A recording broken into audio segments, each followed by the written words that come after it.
Empezamos a hacer un seminario de formación política que hicimos en un primer encuentro. El primer encuentro estuvo a cargo de Hernández, que está enamorado. Y bueno, ahora estamos llevando adelante esta segunda reunión.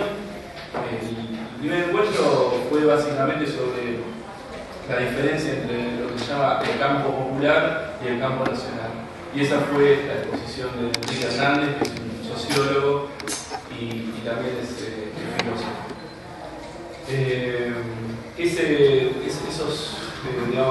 En base a ese tema armamos apuntes que tuvimos sin impresiones, y cualquiera que nos solicite le podemos hacer llegar el apunte.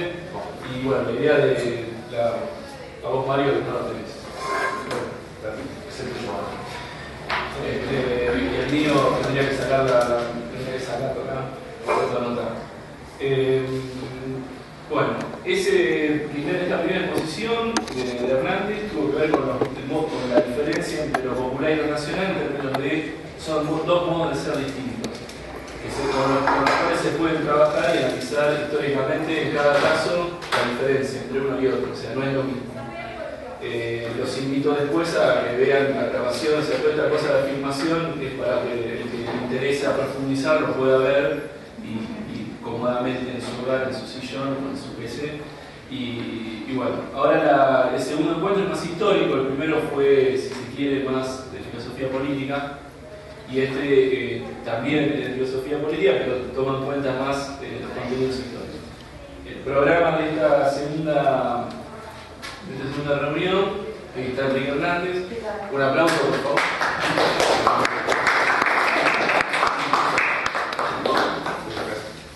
¿No te emocionas, Hernández? Sí, todo movido.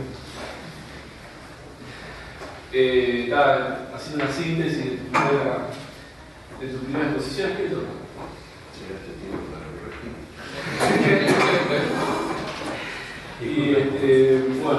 Y este segundo encuentro, el tema va a ser, vamos a arrancar con lo que es historia del movimiento obrero, el origen anarquista, la sociedad sin clases produce, estoy leyendo la síntesis, ¿no? Es la exposición que va a tener a cargo Enrique Hernández. La sociedad sin clases produce la vocación nacional del pensamiento sindical, la voluntad de recuperar el punto de vista sindical en la política, el peronismo como vocación nacional del sindicato, el programa de Huerta Grande, que es el que tienen ahí todos, fuimos haciendo unas cuantas impresiones. El programa de Huerta Grande, nuevo significado de la frase Leonardi y vencedores vencidos, la necesidad de la presencia de Aramburu a causa de la resistencia y del programa de Huerta Grande, el fracaso del proyecto de disolución de Leonardi y el principio del terror, el principio del fin del Estado de Derecho, el pacto cívico-militar en Argentina con la exclusión del movimiento obrero, los gobiernos de la exclusión, la refundación de la Unión Cívica Radical por parte de la línea nacional. Ese es el esquema que pensamos para esta segunda reunión. Bueno, Mele es filósofo y es especialista en idealismo alemán y marxismo. Primero, como es de práctica, quiero agradecer la invitación. Ya había asistido a estas mesas de coyuntura, sobre todo quiero rescatar una con Carlos Ávalo, que me pareció muy interesante. Y es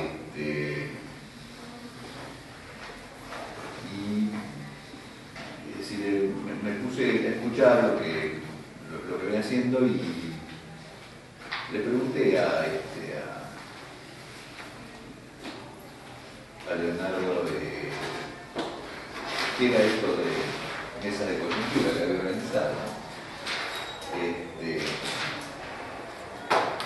me pareció que me ha preguntado bien, puede ser. Entonces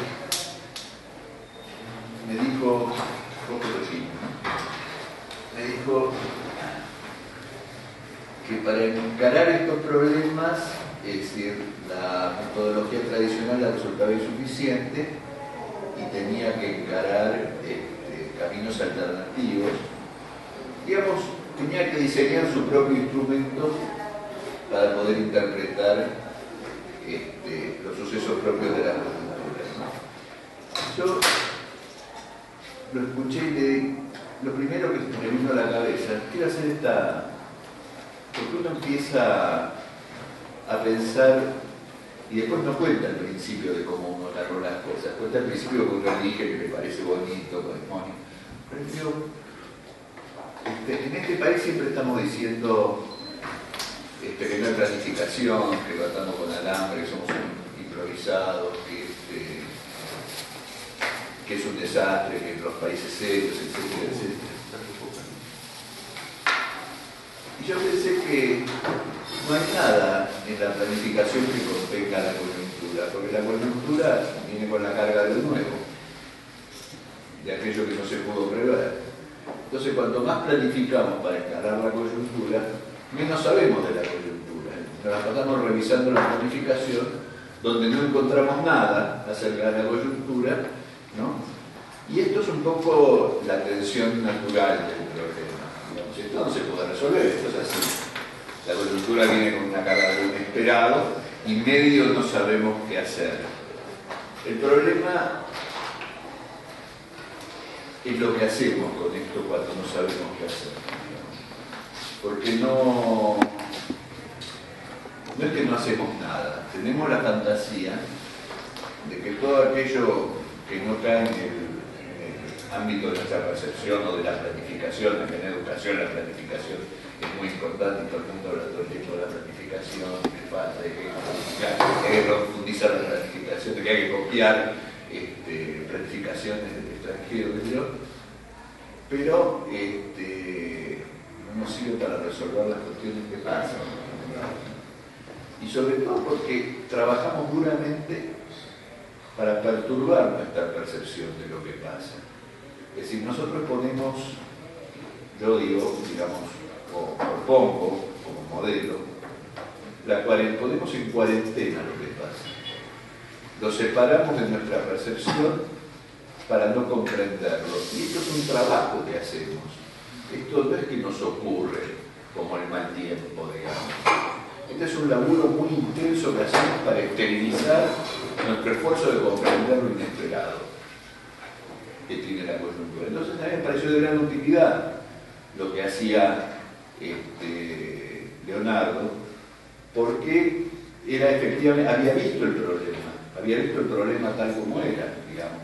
¿Cómo hacemos con esto que no lo podemos prever, que aparece, y que lo que hacemos cuando aparece es aterrorizarnos, ponerlo fuera de nuestra vista, con la fantasía de que aquello que está fuera de nuestra vista no se modifica, digamos, no nos influye, una cosa es infantil, digamos, ¿no? Pero resulta que en la experiencia que él tiene de contexto de encierro tenemos este criterio, que es una cosa muy angustiante, ¿cierto? Y quizás el paradigma de esta la metáfora, digamos, que describe esto, que ocupa todos los ámbitos de la cultura, sea el leprosario. Nosotros ponemos a la gente afuera y suponemos que estamos haciendo algo. La lepra era una enfermedad, no me voy mucho por las ramas, una enfermedad tan terrible que inclusive Jesucristo decía que ni lepra ni epilepsia él podía curar, porque eran enfermedades que atacaban el alma, digamos, ¿no? Y hoy sabemos que la lepra es una enfermedad que no es muy contagiosa y que se puede resolver, lo único que hay que tomarla. ¿Por qué tomo metáforas médicas? Porque el cuerpo es lo más propio. Digamos, cuando nosotros hablamos de nosotros, el cuerpo parece lo más conocido y lo más propio. Y no tenemos ni idea de lo que pasa en el cuerpo. Cada que nos pasa algo tenemos que ir al mundo que nos separa, digamos, trata de encontrar indicios de lo que nos pasa. No sabe, tiene que transformarnos en una especie de objeto de análisis que ya no es una persona dividido en sectores, ¿no? Y resulta que aquello que tendría que ser lo más propio y lo más conocido es un gran misterio. Entonces, si nos detenemos y aplicamos esta metáfora, este paradigma al análisis de cómo encaramos lo inesperado, nos vamos a dar cuenta que permanentemente estamos utilizando la cuarentena y estamos perturbando activamente nuestra capacidad de comprender algo, ya no de establecer una política, porque enseguida pasamos a cómo se arregla esto, ¿no? Enseguida pasamos, hay que diseñar políticas, esto también es el reino de la planificación. Sí, pero no tenemos un diagnóstico, porque hemos estado trabajando para no tenerlo. Y esto es un poco la necesidad de pensar. Esto está encarado como un seminario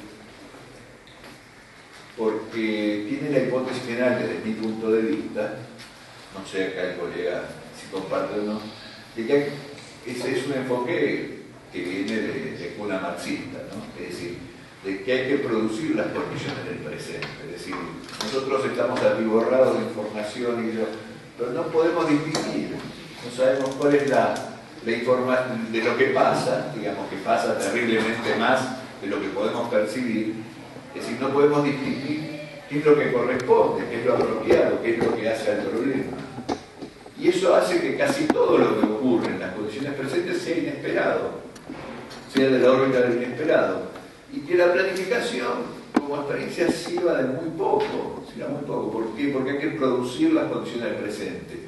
Y para eso en general, es decir, hay que ir a los orígenes de la producción del presente. Y este es el sentido que puede tener el pensamiento. Uno puede decir, ¿para qué vamos a esto? Tenemos poco tiempo, tenemos mucha información, tenemos que resolver el problema. Es decir, ¿qué es esto? ¿Que vamos a hablar de los griegos otra vez para resolver los problemas? Es decir, tengamos discusiones concretas sobre problemas concretos, pero esto es como La piel de Zapa. La piel de Zapa es una película de Carril sobre una novela de Balzac. La piel de Zapa se iba cargando de nuestros pecados, de nuestros problemas, se iba achicando hasta que finalmente desaparecía, ¿no? Esta era la metáfora. Se iba cargando con todo lo que no podíamos resolver. Era una idea que también tenía White, que hizo el retrato de Dorian Gray, digamos, que la carga de nuestros actos se iba colocando en un lugar secreto, separado, oscuro, pero que finalmente nos impedía acceder a nuestro presente a resolver el problema. Y me gustaba mucho hablar en un sindicato, en este caso un sindicato del Estado, porque hay en la sociedad, desde mi modesto punto de vista, una severa afonía sindical, una afonía política, digamos, ¿no? No se escucha la palabra de los sindicatos, que era crucial.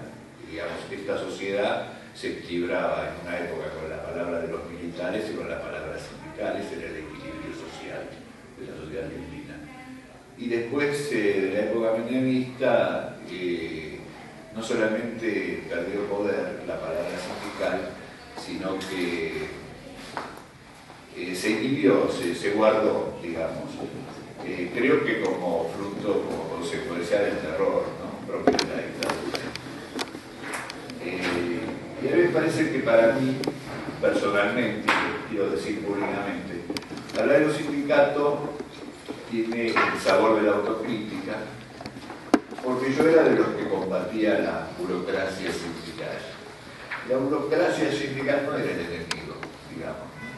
Entonces, como yo soy culpable de ese crimen, era un crimen realmente, me parece que una manera de lavar ese pecado es ayudar en la medida muy modesta, seguramente, de mis recursos, de que se quiebre y se termine la afonía sindical y los sindicatos vuelvan a adquirir una capacidad política real, porque la vocación de los sindicatos en la Argentina es nacional. Los sindicatos en la Argentina no son tan clasistas como en otras partes, sino que buscan, quieren y necesitan en su esencia, en su nacimiento, en su vocación, tener una imagen de la nación, participar en los problemas nacionales, opinar, intervenir e incluso interferir, digamos, ¿no? También cuidan las cuestiones clasistas, digamos, no es que no se deben ocupar o que tienen impedido o prohibido la ocupación de las cuestiones clasistas, pero la vocación es participar en los problemas nacionales como una fuerza real. Tanto es así que en el año 65 hubo un serio proyecto de convertir a la Argentina en una sociedad sindical, ¿no? Que fue el proyecto de Bandor, que terminó con el asesinato de Bandor, ¿no? Eso es un episodio conocido, es decir, no se sabe bien quién mató a Bandor, pero examinando un poco y charlando con los compañeros de aquel tiempo, parece que Eduardo Cabo tuvo alguna intervención. Es una figura para los más jóvenes, como nosotros, los más jóvenes, una figura muy querida porque fue un hombre que hizo un banderazo, aterrizó en Malvinas en una época con un avión, y también fue uno de los fundadores del peronismo de base, que una organización, para mi gusto, de lo mejorcito que tuvo el movimiento peronista, ¿no?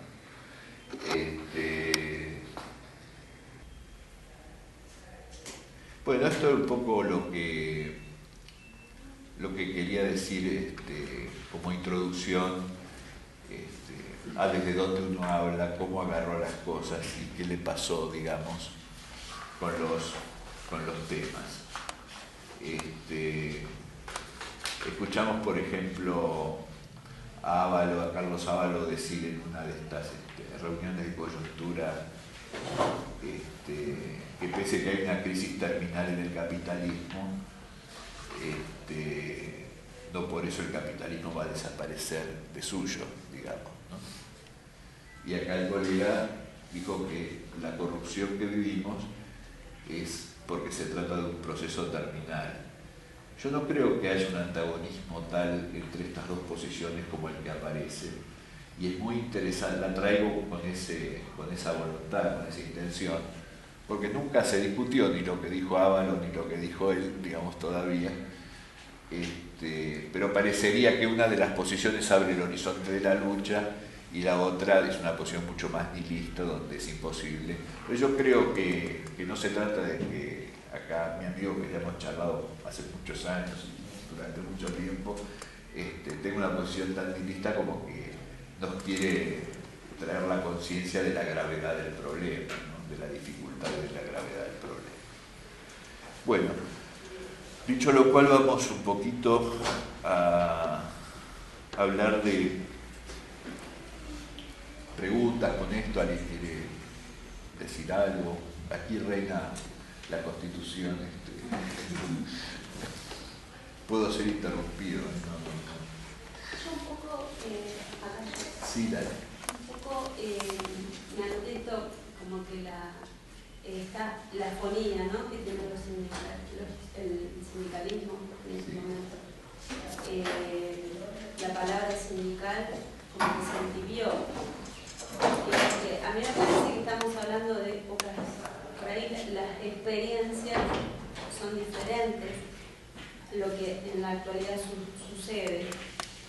Me parece que a partir de los convenios colectivos y todo eso es diferente por ahí la parada que tiene el sindicalismo frente a la negociación. Antes por ahí, para poder conquistar todos los derechos que se conquistaron, digo, sí, había que hacer, no sé, una movida, agarrar el bombo, era diferente, era más fuerte, había que levantar la voz para poder ser atendidos los reclamos. Y hoy los reclamos se plantean dentro de un ámbito paritario, en donde... A ver, si te entiendo bien, vos decís que tienen un camino institucional que no tenían en los tiempos de la dictadura, digamos, en esta última etapa, que hay un cambio, en esta última etapa, que hay un cambio radical. Cuando yo hablo de la fonía, personalmente, ¿no? Es decir, me refiero a la vocación nacional, a opinar sobre la forma que tiene que tener la sociedad y la nación, a tener la ambición política de participar más allá de los problemas clasistas.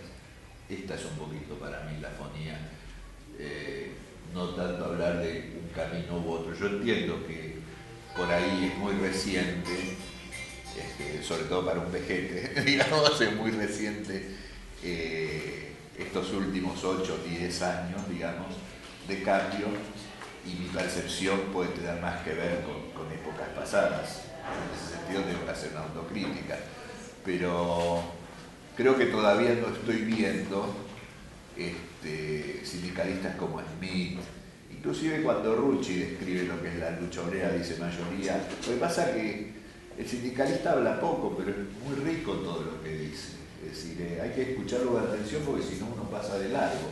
No es un tipo que da una clase magistral, digamos. Está operando en la realidad y dice para dónde va y hay que parar la oreja porque si no se pasó. Es decir, no pesó lo que estaba diciendo. Rucci decía mayoría peronista, minoría comunista. Y estaba estableciendo relaciones, no solo relaciones de poder, sino lo que era una estrategia de lucha en este tiempo, ¿no? Es decir, llevaría mucho,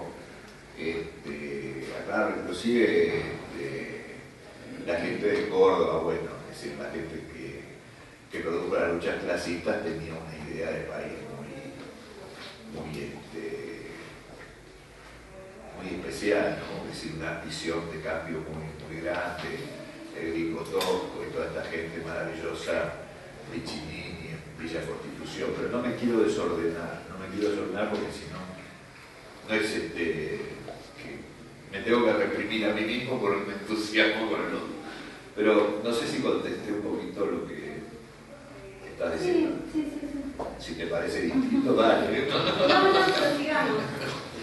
Bueno, yo, disculpa, sí, creo que, retomando un poco esto, me parece que hablemos todos, por favor. Sí, no, me parece que también tiene que ver con esta devastación que se produjo de los cuadros sindicales durante la década de los 70, Sí. que nosotros no tuvimos una continuidad. De hecho, la década de los 90 terminó de cerrar esa en las negociaciones, acabar con las negociaciones, acabar con los sindicatos, el contacto, el sueldo dentro, por decir, del Estado, el arreglo era el coordinador, el jefe directamente con el empleado, el sindicato no tenía funciones, ¿no? O sea, al congelarse los precios, recién volvimos a tener de nuevo paritarias a partir del 2003. Me parece que fue una sistematización de hechos que llevaron a que, bueno, ojalá esto, no lo voy a decir, vuelva a retomarse y vuelva a aparecer esos cuadros sindicales que hubo desde el 45 en adelante, ¿no? Parece que... Sí, lo que vivimos además de la dictadura fue el alfonsinismo, ¿no?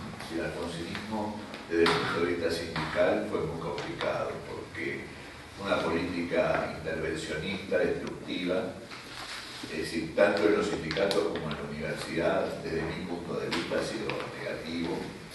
Hay muchos compañeros que disienten conmigo y que opinan que la constitución fue la garantía de la democracia. Entonces estos temas los voy a tocar, porque me parece que, aunque no coincidamos, creo que ya es tiempo, 30 años después, de que discutamos el tema, ¿no? Del inicio de la democracia, por lo menos, aunque no nos pongamos de acuerdo, no va a pasar nada, qué sé yo. Y por otro lado, yo llegué un poquito tarde, pero justo cuando ya estaba hablando del tema de planificación y, Sí. bueno, o sea, yo creo que lo que primero necesitamos por ahí para generar en todo esto y poder planificar a futuro es generar la confianza en la sociedad. Parece que hay sectores que pugnan por esa desconfianza y que esos intereses que se generan de esos sectores son para esto, para desestabilizar a la sociedad en su conjunto, decir, bueno, mirá, pero sabemos que la planificación es a futuro y el futuro siempre causa miedo porque no sabemos lo que viene. Entonces a todo ser humano eso es como que ¿qué hay del otro lado del muro? No sabemos qué hay.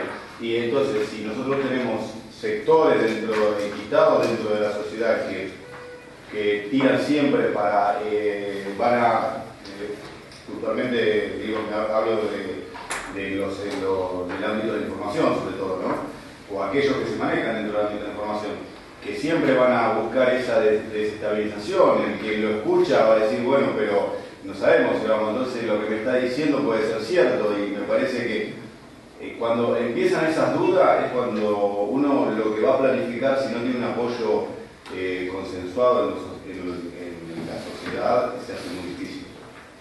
Sí, yo te voy a decir que en lo que hace al desafío, digamos, si el sindicalismo argentino fuera desafiado, yo le tengo confianza. Digamos, es decir, siempre han sabido, al peronismo ya lo mataron, no sabes, desde el año 42 que lo vine matando, desde antes del 17 de octubre. Y ahí está, hasta yo lo maté, inclusive decía, bueno, esto se terminó, chao, basta, no sé qué más. Pero no es así, digamos, ¿no? Con el alfonsinismo se sufrió una intervención. Yo me acuerdo que estaba el ministro Mucci, es decir, para los más jóvenes. El ministro Mucci quería hacer un seguro nacional de salud,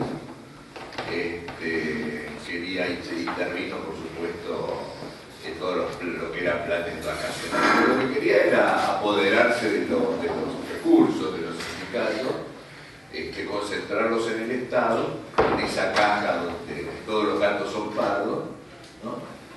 Y yo en aquel tiempo tenía una pequeña pyme con mi padre que hacían costuras, no voy a hablar en general ni hacer estadísticas, porque las estadísticas las conocemos todos y son horribles, pero es decir, todo el mundo en el ámbito de la costura tenía su médico, eran todas madres solteras, hay que decirlo. El tema de la costurera que dio mal paso, y uno les preguntaba, decía, pero ¿por qué no te casás? Decía, porque tenías parejas, eran unas pibas maravillosas. Decía, ¿qué aguantar un hombre? No, yo no quiero tenerlo así como yo. Entonces iban a Soiva y a la clínica que tenía, perfecto, iban de vacaciones y le gritaban, venían todos los viernes un porrito, y eso iban a llevarse la boleta de los aportes y qué sé yo, ¿no? Entonces le gritaban, che, ¿cómo puede ser? Lo único que hay es Mar del Plata, yo quiero ir a Córdoba, qué sé yo. Y el gordo lo miraba hacia vos, te parece que yo tengo que aguantar esta vida. Entonces anotaba el nombre de la mina y venía la semana siguiente, bueno, ya tenés en Córdoba, y les conseguía lo que querían y todas iban a tomar. Y había una relación que yo extraño, un nivel de familiaridad, de respeto profundo, sin la solemnidad que nos caracteriza, porque no es que había que llenar ninguna planilla ni nada. Había un tipo que se ocupaba y que les resolvía las cosas. Estoy seguro que el ministro pasando por los aires porque había algo que funcionaba, no porque los alfonsinistas no lo percibieran, dejaba de existir la actividad sindical. Bueno, el primer punto es sobre la influencia anarquista. En general, lo que se dice y se piensa es que el origen anarquista del sindicalismo argentino, voy a decir muchas cosas que la gente de mediana edad, unos jóvenes que veo por allá atrás, que sabe de memoria, ¿no? En este sentido hablo un poquito más para la gente, para los nuevos imberbes de esta época.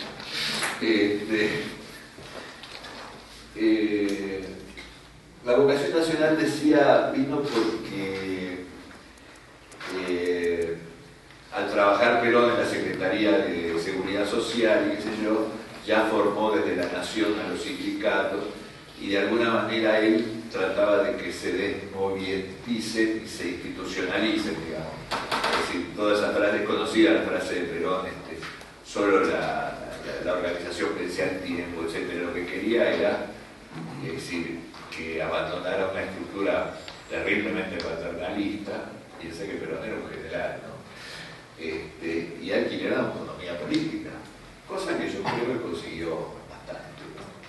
Porque hay una historia de la autonomía obrera en este país, hay divisiones en la CGT, hubo una CGT de los argentinos, es decir, hubo peleas, algunas sangrientas, es decir, eso habla de autonomía, es decir, no estaban pidiendo perdón y permiso a cada rato, ¿no? Hubo gremios muy fuertes que manejaron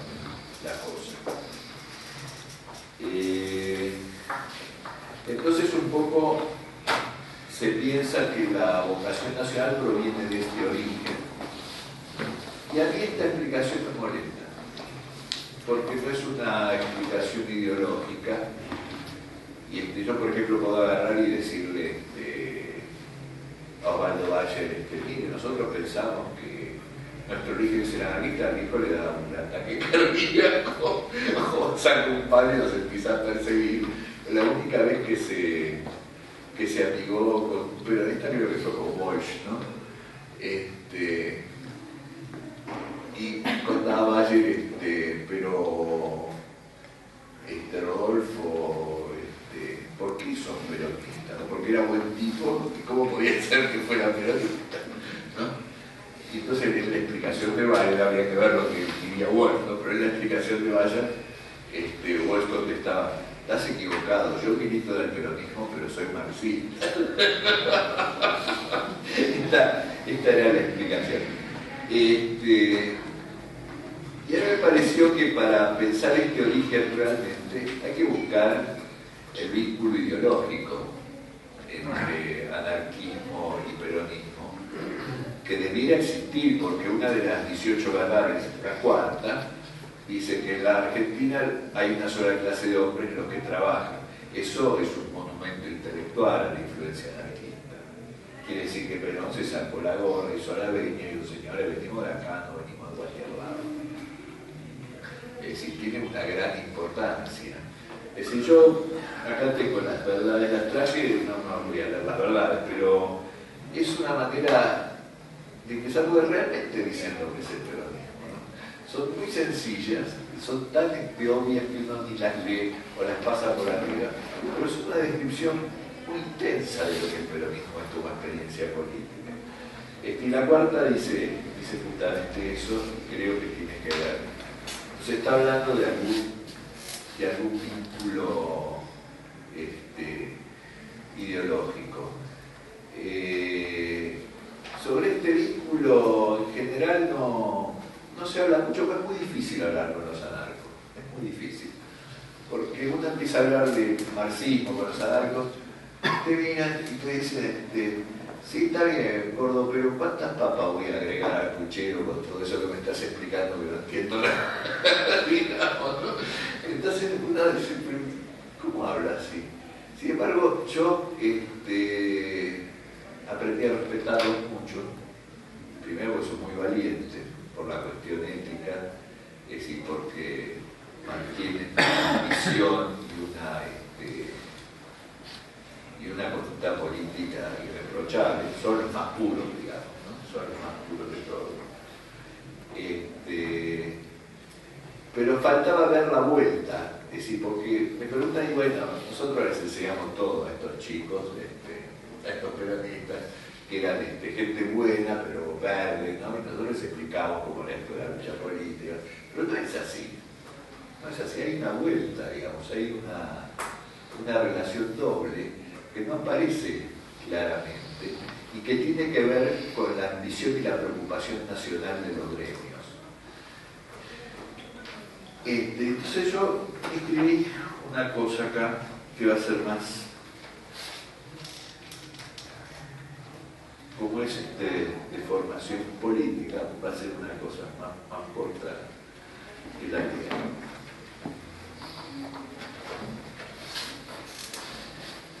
Yo aprendí a respetar mucho a los anarquistas, si bien yo tengo, es decir, militancia peronista, no tengo formación marxista, digamos. Es decir, va a ser estar encantado.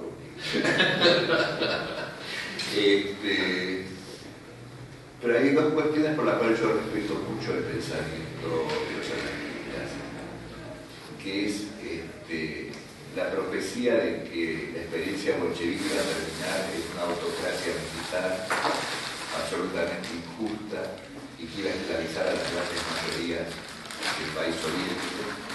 1860, dijeron, 1860, ¿no? Después de que Lenin dijo, las mayorías no siempre tenían razón cuando sacaban la círculo, es una profecía de gran importancia política, Entonces, verdad, no es todo, es decir, no es todo una pavada. Y la otra cosa, es decir, siempre que hablo con los analistas, me encuentro con la perplejidad de mi padre, que era un PC cuadriculado, digamos, ¿no? Que decía, pero esta gente son como religiosos, dice eso. Es decir, te salen con cualquier cosa. Y escuchando, es como escucharlo sin caer, hay que escucharlo con cuidado, porque hablan rápido, dicen cosas muy importantes y no las podemos cuantificar. Digo, con este asunto de que la lucha de clases es un principio, porque está bien, nos peleamos con la patronal, fenómeno, eso pasa, eso es la vida, digamos, ¿no? Pero esto de que sea el principio de la historia, ¿no? Entonces, que la finalidad del pueblo sindicalizado sea luchar contra el capital. Luchan y luchan contra el capital y de repente representan al capital en algún momento, ¿no? Es decir, con esto de la lucha, es decir, aparecen siempre del otro lado, ¿no? Es decir, como todo es un juego de espejos y de valorios y qué sé yo. Y entonces, ¿qué me están diciendo? Me están diciendo que tienen una severa desconfianza en el orden de la representación. Los anarquistas no creen mucho en el orden de la representación. Y es muy difícil. Uno imagina las trincheras de los anarquistas en la guerra civil española, ¿no? Atacan los franquistas, los tipos están mirando que nos atacan y dicen, bueno, ¿se dispara o no se dispara? Esto no es un chiste, esto era así, pasa nada. ¿Cómo se puede encarar un proyecto político sin representación? Claro, sin representación, es muy difícil. Pero ellos no ceden, ¿no? Porque esto es una traición, es el camino de la traición para ellos. Entonces me están planteando un dilema histórico grave, ¿no? Pero yo no lo tengo que pisar, lo tengo que encarar, no tengo que decir esto es una estupidez. Por ejemplo, mis amigos, la gente, es decir, acá hay que hacer otra cosa porque por esta gente no se puede. Es decir, yo digo que vean qué pasa, porque no están diciendo una estupidez. Bueno, yo estoy viendo que no es muy largo, se lo voy a leer. Tened paciencia, porque va a ser más corto que yo lo explique con este estilo maradoniano. Eso. ¿Cómo es que la sociedad sin clase, con la cual sueña el anarquismo, ha devenido súbitamente nación? Esta es la pregunta, ¿no? Solíamos pensar que los sindicatos en la Argentina fueron nacionales y luego devinieron de clase, porque estos sindicatos resultaron provistos por un gobierno popular fruto de un pacto cívico-militar en 1945. Pese a que Perón le pedía constantemente a la clase obrera que se institucionalizara dentro de la República, que no fuera puramente movimentista, no podía escapar del paternalismo político propio del líder y de su movimiento. Esta explicación no me parece adecuada. El origen anarquista y la identificación con aquella estructura por parte de los gremios peronistas se debe a la forma misma de la lucha. Esta es mi hipótesis. Puedo estar equivocado y se me puede criticar, se me debe criticar. Esta voluntad de la clase trabajadora de incluir dentro del espacio popular a la clase capitalista, propia de la Argentina, sobre todo representada por los pequeños capitales de empresas de las pymes. Incorporar a la Policía Nacional de Guarmar. Sí.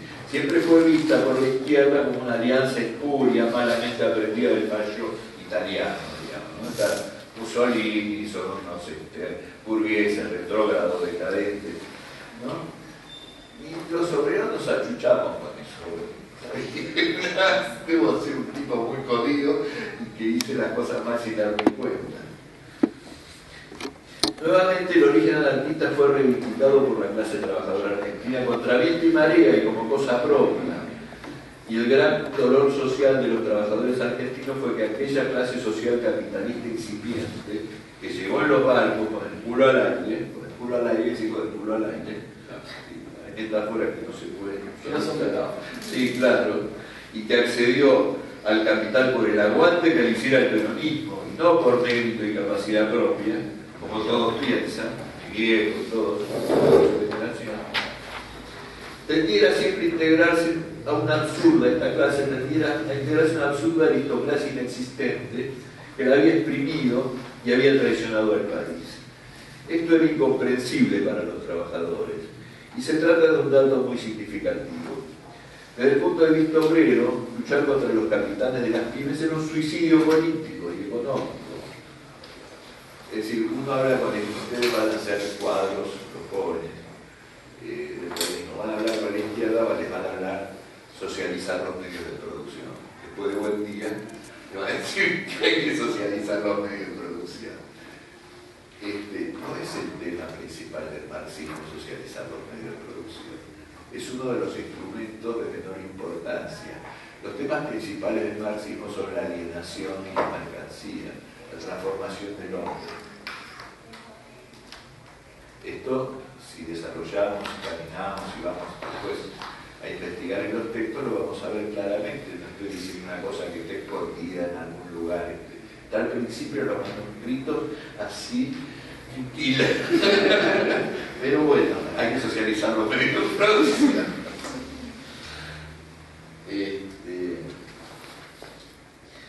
Sí, porque el Estado hay que socializar, que contestan desde la izquierda al supuesto pobre militante peronista, porque el Estado con su pertenencia popular va a reemplazar y a nutrir esta carencia.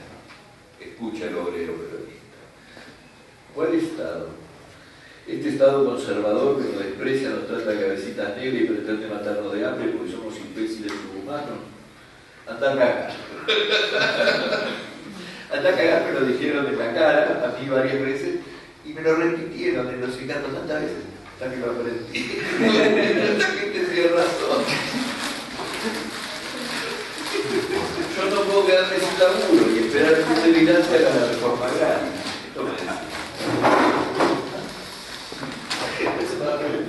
Claro, pero es así, es así.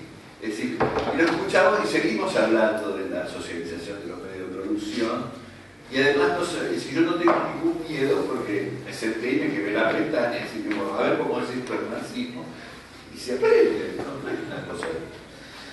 Bueno, esto no es sometimiento verticalista, es convicción ideológica basada firmemente en la experiencia histórica.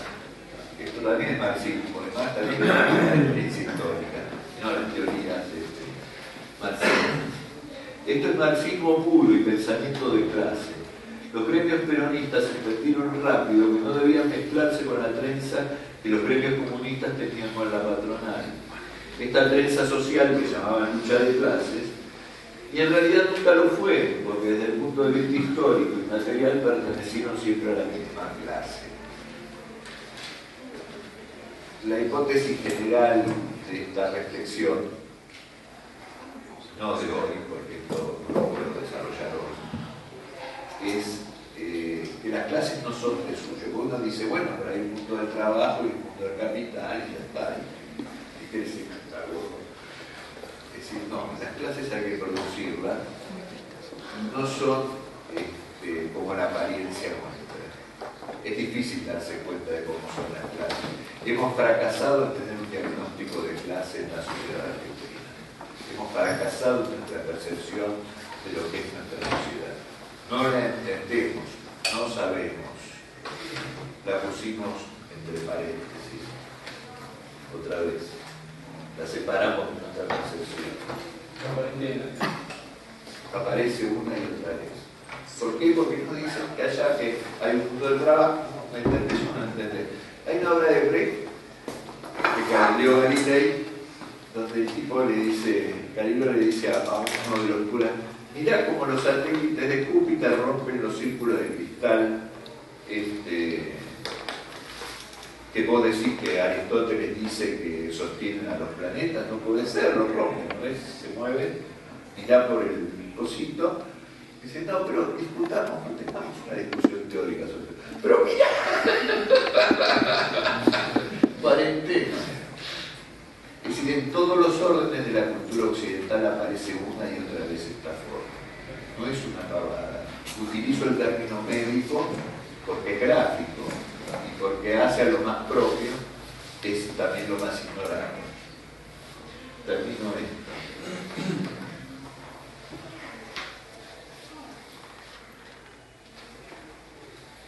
Bueno, y después viene lo que es el veneno peronista, que es que esta trenza, esta llamada lucha de clases, es por cuenta de terceros, que en aquel tiempo es la Rusia soviética. Esto es lo que les envenenaba a los dirigentes de aquel tiempo, sobre todo a Ruchi, que lo escuchaba que le salían culebras de la boca con eso, porque pensaba que no teníamos que estar ocupándonos de algo que había pasado hace 30 años en aquel tiempo, ahora más. Pero fundamentalmente les pareció una postura hipócrita que finalmente traicionaba los intereses de clase. La desconfianza del pueblo peronista era una desconfianza de piel, una suspicacia subjetiva. Este fue finalmente el resguardo emocional que los gremios peronistas obtuvieron de su origen anarquista y cuidaron esta herencia intelectual con el cuerpo.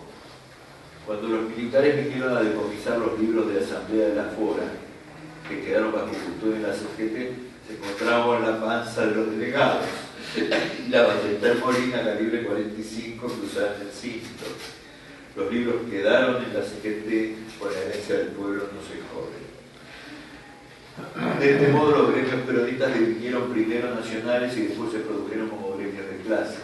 No se trata de verticalismo y sometimiento, no se trata de alianza de clases, como nos imputan. De alianza de clases copiada del fascio italiano. Fue por esta razón que Perón pudo darle una forma nacional a los gremios peronistas. Y finalmente, bueno, acá hablo de la cuestión de la representación, es decir, del hecho de que para el anarquismo la representación es el principio del fin y la pérdida, digamos, de la condición popular, de la lucha popular.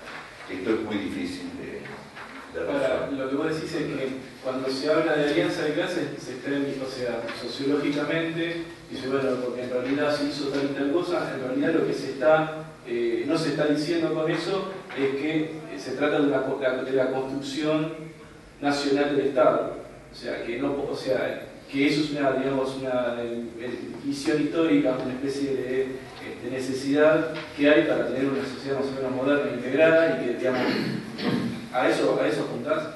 Estoy diciendo que la construcción nacional del Estado vino de abajo y vino de la conciencia de la gente y que el pensamiento peronista la refleja, no la produce. Estoy diciendo que los actores han sido los trabajadores, ¿no? Y no los negros humanos, esa es la versión, digamos, sobre todo burgueses, decadentes, qué sé yo, ¿viste? Saco de todos lados para putear a la gente y las bolsas los adjetivos no coinciden. Que es la interpretación que hizo Germán y todos estos que vinieron después, que bueno, en realidad acá no hay una voluntad de construir una nación, sino que hay masas ¿qué se llama? Espontáneas, espontaneísmo, masa disponible. Somos primitivos. ¿Sí? Claro, ahí empieza la versión. Nos damos la media europea, menos mal, porque no les va muy bien. Claro, entonces, eso es importante. Sobre todo si zafamos de un futuro colonial, yo estaría más que satisfecho, ¿no? Claro. De no ser Francia y tener Argentina, por ejemplo, debajo de Venezuela.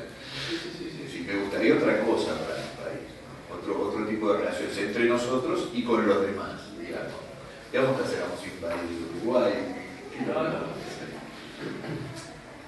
Bueno, una última reflexión antes de que Enrique Hernández me interrumpa con todo lo que estuve escribiendo. Formación política. La otra gran carga que tenemos, la otra gran imputación que recibimos, porque jóvenes van a tener que tener un diálogo con la izquierda. No van a zafar de tener un diálogo con la izquierda, porque la izquierda es muy importante, realmente más vio el problema de la crisis del capitalismo, que es el mundo en el que vivimos.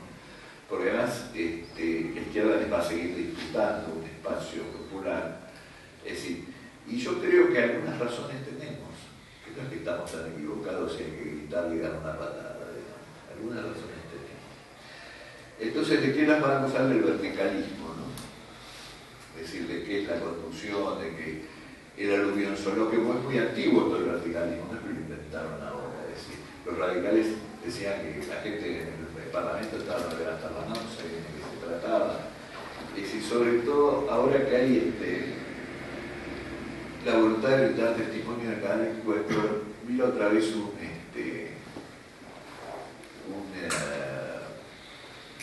documental sobre las chicas de la rama femenina, ¿no? Y ya las chicas tenían como 90 años, y una era atendía el correo en un pueblo innombrable de Santa Fe, perdido en medio de la nada, y se había puesto una peluca ya peinada así, peinada para casamiento, ¿no? Con todos los tipos torres, para tapar seguramente unas canas blancas lloviditas que debía tener, y se había pintado las uñas y puesto un pantaloncito medio moderno adelante, y se había maquillado todo y se había puesto anteojos para que no le vieran las ojeras, porque iba a salir en la tele, ¿no? Y nos contó que ellos eran de la rama femenina y que la querían mucho Evita y que qué sé yo, y que entonces les gustaba estar con Evita, ayudar a la gente, y darle ropa y cosas de ropa, y que ella se la pasaba cosiendo ropa para la gente, y que la traía, la ponía en el tren y la traía, iba y venía y trabajaba. Que trabajaba en el correo, que era una estafeta postal, que no tenía ni el loro, ahí debía ser donde dobla el viento. Y que cuando dieron 55, las metieron a todas presas, ¿no? Y a ella también, y la acusaron de traidores, infames traidores a la patria, ¿no? Vivimos en este país, señores, no estoy inventando nada. Una vieja que tenía la peluca que se le movía, que tenía las uñas pintadas, porque se dan cuenta con quién estaban hablando. Entonces la echaron del laburo, es decir, para ver si se moría de hambre o algo. Pero resulta que en la estafeta esa nadie sabía laburar. Nadie sabía cómo se hacía para recibir las cartas. Entonces decidieron perdonar para que venga a laburar. Pero igual le quedó la acusación de infames traidores a la patria, y a la maestra de grado la acusaron de pervertir las mentes infantiles, no sé qué, porque era de las fundadoras de la rama femenina del Partido Peronista. Era un crimen insoportable, ¿no? Esta sociedad no es del pasado. Esto no ocurrió hace mucho, y ya están muertos, o cambiaron de opinión. Esto está pasando. Contra esto, este es el problema que tenemos. Esto es lo que tenemos que resolver, no lo que ya hemos resuelto y tenemos que leer la y decir, ¿qué lo parió? No es así. No es esta la situación. Bueno, ya están 2 minutos.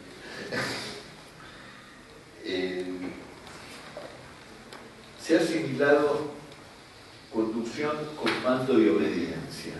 Conducción política con mando y obediencia. ¿Sí? ¿Entienden? Cuando nos parece todo lo contrario. La conducción no parece sino la prolongación de los objetivos personales en el tiempo.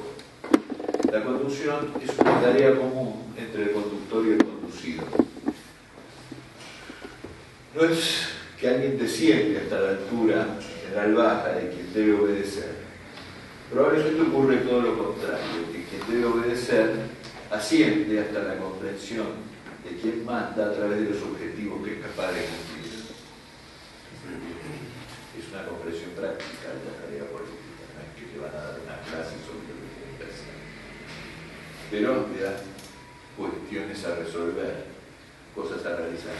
Y esto le permite colocarse en una visión del país y en una visión de la totalidad muy por sobre sus capacidades personales.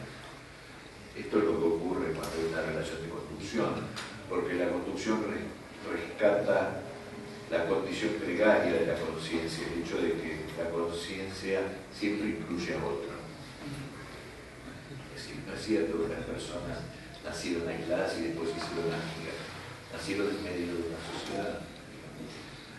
esto que parece una estupidez, es decir, hay enciclopedias que piensan que primero había un hombre solo, que después cruzó la calle y se hizo amigo de otro, y fueron entre los tres. Así no son las sociedades, no quiere decir, la gente nació en medio de una sociedad, pero esto que es obvio e imbécil, hay una enciclopedia británica de 80 tomos en contra de esta afirmación tan obvia. Bueno, el peronismo únicamente logró conducción en un periodo muy corto de tiempo y solamente en los sindicatos. En los sindicatos esta experiencia fue firme. La conducción es un proceso político muy frágil. Enseguida se transforma en otra cosa. Pero no por eso no existe, digamos. La conducción es una medida militar que expresa la unidad para la acción, cuando todos hacen como si fueran uno. Esto se asimila a la obediencia cuando la conducción fracasa, cuando no hay conducción. Es decir, es muy difícil el tema. El proceso de la conducción tal vez sea el proceso político donde la libertad humana alcanza su mayor grado, porque es evidente su condición gregaria, porque es evidente que ocurre entre personas, la libertad, que no es como decía Cox, que es parte de la bibliografía, que la libertad es aquella cosa que uno puede lograr cuando acumula medios para ser libre. Es decir, que no es libre quien quiere, sino quien ha tenido la astucia de acumular el poder suficiente como para lograr hacer lo que quiere. No es esta la única forma de acceder a la libertad. Tan es así que pierde sus características objetivas y se asimila, cuando fracasa la conducción, a cierta seducción subjetiva, a cierta capacidad retórica para convencer que no es más que un remedio miserable de la conducción. Esto es lo que quería decir hasta hoy sobre verticalidad. ¿Preguntas? Ya vemos un poco porque la clase magistral es aburridísima. Un ratito más, si les tenía una pregunta como de la exposición, charlarla. Yo creo que inhibe mucho esta ratito que ustedes.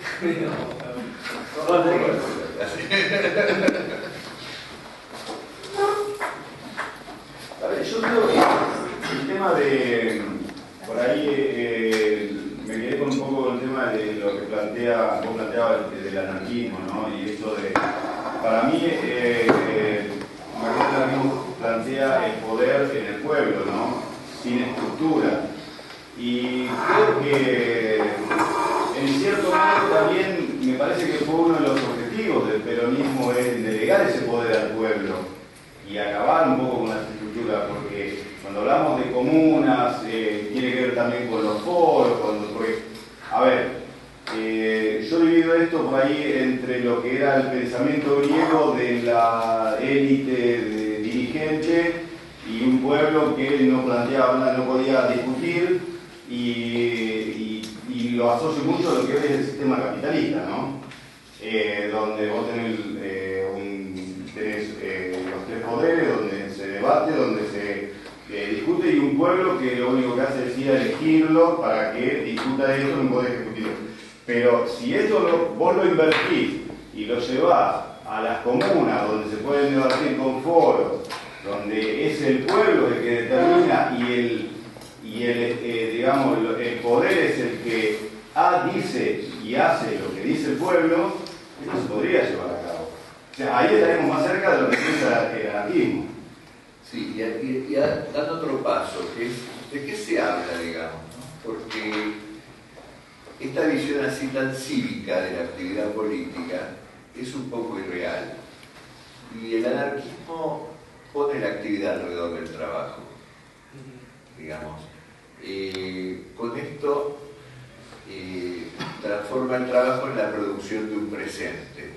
Sin embargo, ha fracasado en cuanto a anular los términos de la representación. No se ha podido llevar eso adelante, digamos. Es una experiencia parcial, pero no se ha podido anular completamente el orden de la representación. Puede ser por una incapacidad de todos, ¿no? A ver, en España se hizo eso. Reyes que tenían que dar explicaciones de lo que hacían y tenían que ir a... En España es donde más se profundizó. Y nosotros venimos de una cultura más bien española, creo que hasta Perón trajo un montón y él trató de instalar un montón de cosas que tenían que ver con el modo en que los españoles trajeron y empezaron a traer su cultura acá, ¿no? Lo que pasa es que lamentablemente las cosas, no sé, se van... Vino la guerra, por siempre viene la guerra. Exacto. Siempre aparece la guerra. Es decir, el capitalismo, cuando quieran reducir... Por eso era la tercera posición, ¿no? Cuando quieran reducir el capitalismo a una definición sencilla, el capitalismo es un acto de guerra.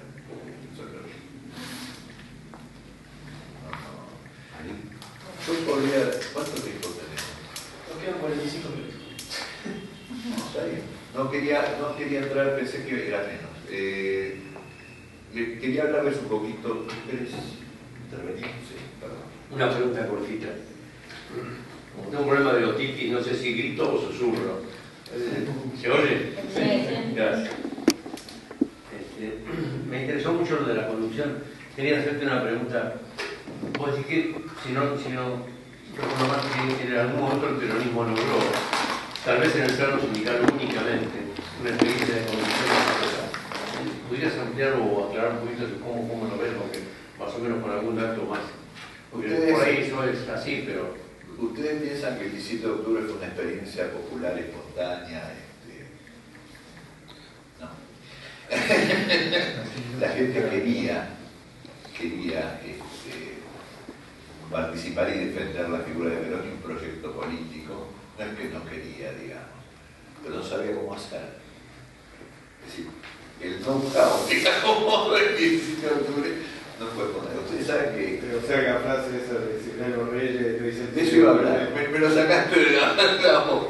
Yo hice el 17 de octubre, dice Cipriano Reyes, ¿no? En un libro, porque había que votar una huelga general, había actividad en la calle que la llevaba adelante Eva, Peco y una cantidad de dirigentes muy importantes. Y se llegó a la conclusión de que había que hacer una huelga general, pero a la izquierda no le parecía bien.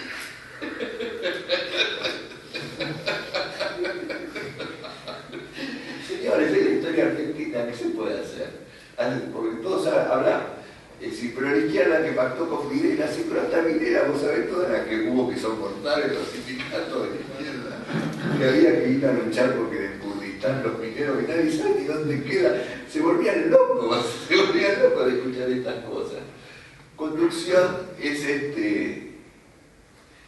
la intensa fue durante la época de Tosco, en los premios clasistas en Córdoba, desde mi modesto punto de vista, porque yo soy testigo de que Tosco defendió muchísimas iniciativas políticas, sobre todo de defender los espacios sindicales que él no aprobaba y contra las que había luchado terriblemente.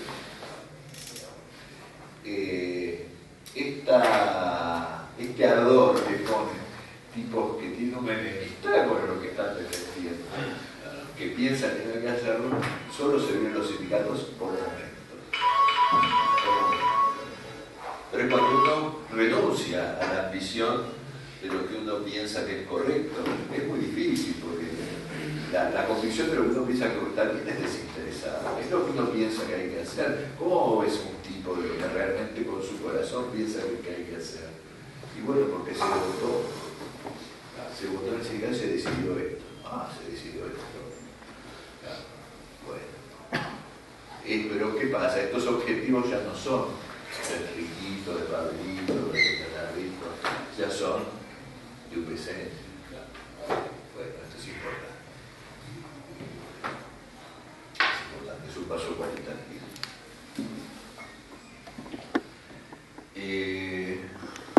Quería hablarles un poco de lo que fue la democracia, el Consejo, todo el mundo habla de democracia, y este gobierno ha heredado también la obsesión por la democracia. Estamos democratizándonos demasiado intensamente. Entonces, yo hablaba, me acuerdo, con Oscar Landi, ya fallecido, pero no por eso menos lúcido, que había escrito un artículo en la revista Puntos de Vista, que se debe poder conseguir, debe estar en las omnipotentes redes informáticas, sobre cómo explicar la derrota del peronismo después de la dictadura, ¿no? Y se escribieron sobre esto ríos de tinta porque estábamos todos perplejos, ¿no? En general, por ejemplo, se escribieron que Alfonsín pudo capitalizar las experiencias clasistas del cordobazo y las luchas clasistas de Sintrán en Córdoba, y se presentó increíble que alguien haya podido creer que un tipo como Alfonsín era un dirigente de izquierda. Me acuerdo como hoy que Sturridge me decía, pero nosotros somos de somos de izquierda, hemos leído a Marcuse, lo comprendemos bien. Yo decía, no mato. Esto no puedo aguantar. Y me lo decía con sinceridad, ¿no? Es decir, todo el color radical tiene una cosa que a mí me vuelve loco, que es que después de Buen Día, nosotros, la gente decente, que vamos a salvar este país,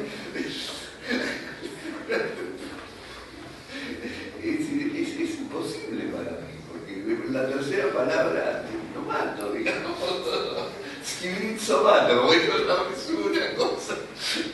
Bueno, yo creo que la democracia alfonsinista no es precisamente lo que entendíamos por democracia, sino que es un principio histórico y dinámico que ocupa la totalidad del espacio, porque no es que se puede elegir o no la democracia, sino que la democracia es lo único que podemos elegir, ¿no?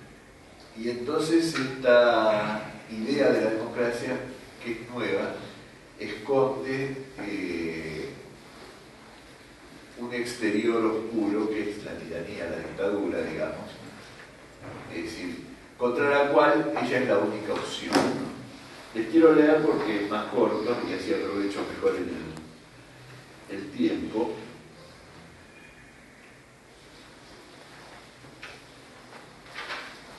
Tratando de eludir el sistema maradoniano. No, esto no voy a leer todo, no se asusten de mí. La idea un poco es que esto es un programa analítico, ¿no? Donde uno va a contar todo lo que se le ocurre. Si se podría, no sé, imprimir algo.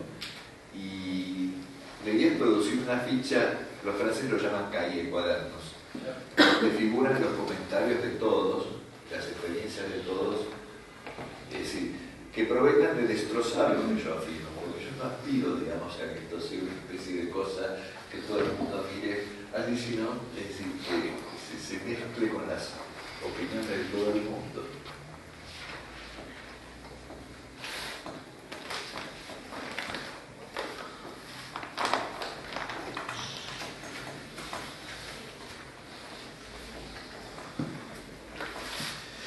Recuerdo que en el 83 conversamos varias veces con Oscar Landi y Pablo Vila sobre la cuestión del relato alfonsinista. Todos estábamos perplejos de por qué el peronismo había perdido las primeras elecciones democráticas a manos de alguien que intentaba quitarle a la vanguardia revolucionaria de los 70 su papel de víctima, con la teoría de los dos demonios. Se sabe la teoría de los dos demonios. Aunque no se esgrimió en aquel momento inicial, ¿no? La teoría de los demonios se esgrimió después. La Iglesia Católica fue con el candidato en duda y esta carga representó una impensada rémora para el progresismo urbano, es decir, nosotros acá en la ciudad de Buenos Aires. De esta época proviene la idealización del derecho como mediación privilegiada. Sin embargo, esta propuesta de la democracia civil como totalidad esconde el evidente terror de su negación. Este es el nacimiento de la democracia alfonsinista. Y este gobierno que tenemos se hace eco de eso.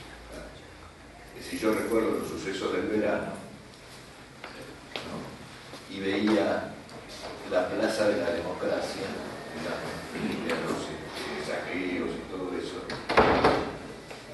yo veía, esta es una plaza sitiada, decía yo escuchaba todo eso. Es una plaza sitiada por una sociedad que ha quedado rasgada, que ha mostrado un aspecto de lo inesperado, un aspecto coyuntural inesperado, ¿no es cierto? Y yo creo que esta idea de la democracia como principio teórico y no como una cuestión jurídica, que es lo que es finalmente, es contraproducente, es autoritario y sobre todo es muy negativo. La democracia se educa, se cobra, Claro, se hace todo. ese es un principio activo histórico, eso no es la democracia, es otra cosa. Se confunde Que va a esta. haber que decir que es, pero no es la democracia. Y de hecho fracasa, porque inmediatamente No, rompieron el culo mal, digamos. Porque además no es para eso, digamos. Es ir a clavar clavos con un destornillador, es una cosa que y ahí la idealización del derecho. Digo, todos los. La idea de que mediante los. Esto lo pensé para esto y lo pensé ahora, ¿no? Sí, me acordé de lo que charlábamos con Landy. Y está sujeto, todo lo que digo es hipotético, está sujeto a conversarlo. Pero creo que es importante conversarlo porque sigue actuando, aunque no lo percibamos, sí funciona, digamos, ¿no? Y si no sirve, habría que corregirlo, habría que hacer algo. En tiempos de Ricardo Balbi, el radicalismo confrontado con el peronismo por la totalidad del poder político de la República. El alfonsinismo, en cambio, practica una disminución, una disminutio de esa totalidad oculta y se niega a reconocer. Balbi luchaba y perdía consuetudinariamente por todas las elecciones a la espera de que el pueblo argentino despertara del sueño fascista y de la República de la dádiva y de la corrupción, con la que el conservadurismo autóctono había logrado restaurarse y convencer al público de que torciera el rumbo y abandonase la ambición genuina de vivir en un país libertario. Me salió bien. Los radicales hablan así, son insoportables. No muy diferente de la expectativa comunista de concientizar al proletariado acerca de su verdadero destino. Siempre las clases medias nos hemos negado a proletarizar. Siempre vivimos ser parte del mundo del trabajo como una humillación. Es decir, queríamos que estábamos para otra cosa. No sé por qué es esto, pero es así. No sé por qué somos así. La verdad que no me alcanza. Efectivamente, el terror había quebrado la resistencia popular y no era para menos. La vanguardia de una burguesía esclarecida y desinteresada había sido diezmada, asesinada a mansalva. Esta pelea genuina de las viejas elecciones ya no se libraba en el año 83. La democracia no era el mejor camino, era el único camino posible. Esto no es igual, no es lo mismo. Lo que me había explicado Landy en su insoportable artículo que escribía para la revista Puntos de Vista cuando Beatriz Sarlo era parte de la burguesía esclarecida, por eso pensábamos. Una confrontación de ideas absoluta, fuera de la sombra de un ejército usurpador, pertenecía a un pasado remoto, irrealizable e imposible. Es la ira con la cual reaccionan el trasera, cuando se acusa todo de hipocresía. Ustedes saben que estos juicios fueron lo máximo que se podía conseguir en aquella época y que requirió gran coraje cívico para llevarlos a cabo, dice el fiscal. ¿Cierto? Y se enoja con todos nosotros que no le damos importancia. Y yo les digo que esos juicios, estoy de acuerdo acá con el colega, lo hemos discutido, que piensa también que es un importante el primer paso y que no se podía hacer otra cosa. Es decir, yo creo que esos juicios llevaron al punto final y a la obediencia de vida y a un camino callejón sin salida, digamos, a una alimentación. La lucha contra la dictadura. No hablo de que había que matar a todos los militares ni nada, pero creo que no se profundizó suficientemente en la diferencia y en lo que es la forma de vida que queremos darnos a nosotros. Nos impidió pensar. Este concepto activo de la democracia nos impidió pensar en formas políticas más sutiles y más profundas. Es una democracia sitiada. La democracia de la derrota. Sí, es la democracia. La derrota Malvinas. Sí, yo la defino así. Y estoy seguro que hay mucha gente que te lo diría, inclusive gente que se va a enojar conmigo también. Es decir, teníamos que tener enojo mutuo y tratemos de ver qué pensamos sobre esto, porque no es un tema menor. Algo tenemos que hacer.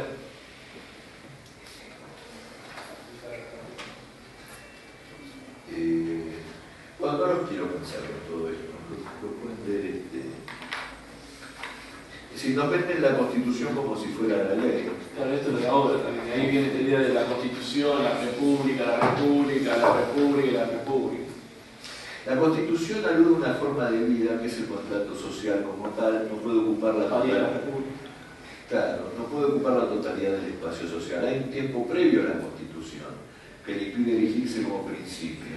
Ella misma debe ser elegida. Sin embargo, cuando el alfonsinismo la transforma en un principio activo, es un actor histórico que la hace depender de una afuera, y su destino será vivir sometida a la tiranía que pretende negar. La democracia son ellos, el resto son todos tiranos, son todos populistas, son todos... Necesitamos una forma que nos permita elegir. Nos pide que obedezcamos la Constitución como una clase obedece a su conciencia. Es decir, que elijamos a la democracia como una forma de vida y asociación, pero afuera de la clase alfonsinista hay una vaga amenaza. Además, hay otra pregunta inquietante: ¿cuántos de nosotros mismos participa de esa amenaza? La Constitución no tiene una pretensión universal. La Constitución no es para cualquier país, para todos los países del mundo. Sí, inclusive la Constitución americana no pretende que el mundo sea como ella. Piensa la diferencia. Y en condición... Perdón, aclaro la interrupción. Lo que pasa es que nos acabamos de enterar que apareció el nieto de Estela Carlotto. Ah, qué bien.